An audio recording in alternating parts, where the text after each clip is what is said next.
भाव, भक्ति और डर। सो भाव, भक्ति और डर को आज समझेंगे हम। भाव क्या है? भाव जब हम बाहर से भगवान जी की मूर्ति अपने घर लेके आते हैं और फिर उनको अपने यहाँ रखते हैं, उनकी स्थापना करते हैं, उनकी सेवा करते हैं, उनसे बातें करते हैं, हर वो चीज़ करने की कोशिश करते हैं जो उनको अच्छा लगता है। और वो कैसे होता है? जब हम अपने अंदर के भाव उस मूर्ति में उतारते हैं, तब हमको लगने लग जाते हैं हमारे भगवान जी, है कि नहीं?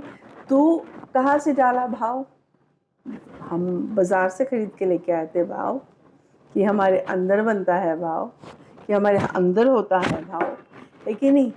जैसे कि हम देखते हैं मूर्ति है, ठीक है, मूर्ति पर अगर हमने तुलसी जी चढ़ाई, अगर हमने ठाकुर जी को तुलसी जी चढ़ाई और वो तुलसी जी उनकी आँख के सामने आ रही है, तो हमको एक सेकंड के लगने लगता है अरे बाप रे, इनको तकलीफ़ हो रही होगी, हम वो तुलसी पत्ता निकाल के साइड में रखते हैं, है ना? कितना भाव हम डालते हैं अपने भगवान में, कि हम कितने इन्वॉल्व हो जाते हैं उनके साथ में। तो बस आप ये याद रखिए कि ये भाव की बहुत ज़्यादा ज़रूरत है हमारे भगवान जी के लिए या हमारी पूजा के लिए। इन भाव को रखिए अपने साथ। बाकी का जो डर आसपास फैलाया जा रहा है कि इस दिन ये करो, उस दिन वो करो, ये चढ़ा दो, वो चढ़ा दो, प्लीज़ वो सारे चीज़ों का डर लेके आप कुछ भी मत करिए, क्योंकि वो सिर्फ डर है और डर सिर्फ डराता ही है।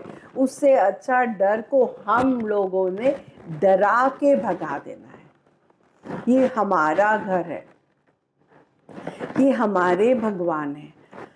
हमको जैसे रखना है अपने भगवान जी को, हमको जैसे प्रीत बनानी है अपने भगवान जी के साथ, हम वैसी ही बनाएंगे, ना कि लोगों के बोलने पर हम लोग ये करेंगे, है ना? और इतने रूल्स बताए जाते हैं, प्लीज़ आज के ज़माने में हम सब नहीं फॉलो कर पाएंगे, तो उसका भी डर अपने दिमाग में बिल्कुल भी नहीं रखना है, बिल्कुल भी नहीं रखना है। आप अगर सुबह 7 बजे निकलती हैं और आपका अगर घर पे झाड़ू पोछा नहीं हुआ है और फिर भी आपको ऐसा लगता है कि नहीं मुझे तो दिया लगा के जाना ही है, मेरा मन शांत लगेगा, मुझे ऐसा लगेगा कि मैंने अपने भगवान जी को कुछ तो सेवा दे के जा रही हूँ। ज़रूर लगाइए, बिल्कुल लगाइए। बिल्कुल मत सोचिए कि अरे अभी तो झाड़ पोछ नहीं हुई, मैं कैसे ही करूँगी, है ना? मत करिए ये सब। मालूम है क्या भगवान क्या है, मंदिर क्या है? मंदिर हमारे घर का एक हाईएस्ट एनर्जी पॉइंट है। और वो हाईएस्ट एनर्जी पॉइंट क्यों है पता है आपको? हर कोई जाता है वहाँ, अपने भाव वहाँ देता है और प्रणाम करता है, और हर एक के भाव उस मूर्ति में उतरते हैं, और इसलिए वो जगह घर की सबसे हाईएस्ट एनर्जी पॉइंट होती है ना? तो आप ये समझिए कि वो एक एनर्जी का स्तोत्र है और हम सब अपनी एनर्जी निकाल के वहाँ देते हैं, है ना? बाकी ये जो पूजा का प्रोसीजर है, ये सब चीज़ें ऐसी जैसे कि अगर हम वहाँ पानी रखते हैं, हम वहाँ पुष्प रखते हैं, हम वहाँ पे अपना बेल फल जो भी चढ़ाते हैं वो, और दिया जलाते हैं, ये सारे जो तत्व है ना, पानी को देखना, आँख को देखना, फल फूल अलग अलग कलर के फूलों को देखना, बेल को देखना, दुर्वा पत्ती को देखना, तुलसी पत्ती को देखना, ये सब कोई ना कोई सेंस हमारे बॉडी का एक्टिवेट करती है। और वो सेंसेस देख के जब हमारे बॉडी में एक्टिवेशन होता है, वो एक पॉजिटिविटी क्रिएट करती है हमारे अंदर। तो वो चीज़ को याद रखिए। वो ये मत याद रखिए कि आज मैंने ना शिव जी को बेलपत्र नहीं चढ़ाया तो अब कुछ बुरा ही हो जाएगा।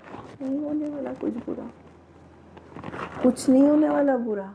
अगर चढ़ाना भूल गई हो, जहाँ बैठी हो वहाँ से आँख बंद करो और बोलो हे भोलेनाथ, आज ना जल्दी में आपको बेलपत्र चढ़ाना भूल गई, यहीं से स्वीकार करिए मेरे मन से मैं आपको बेलपत्र चढ़ा दी। बस इतना प्यार करिए और इतना भरोसा रखिए अपनी भक्ति पे, अपने भाव पे, अपनी एनर्जी पे।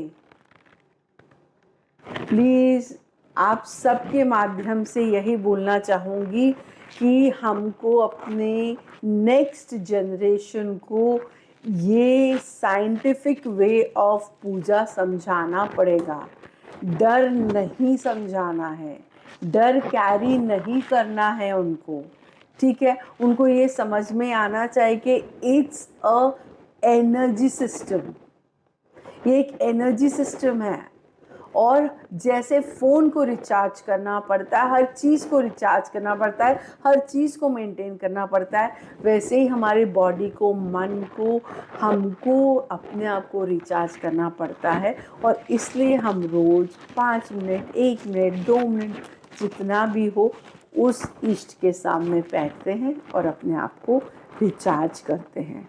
प्लीज़ आप सब से निवेदन है कि आप सब मेरा साथ दें, ताकि मैं ये कोशिश जो मैंने शुरू की है कि मैं नेक्स्ट जनरेशन को ये सारी चीज़ों से दूर न करके जोड़ने की कोशिश करूं। नमस्ते।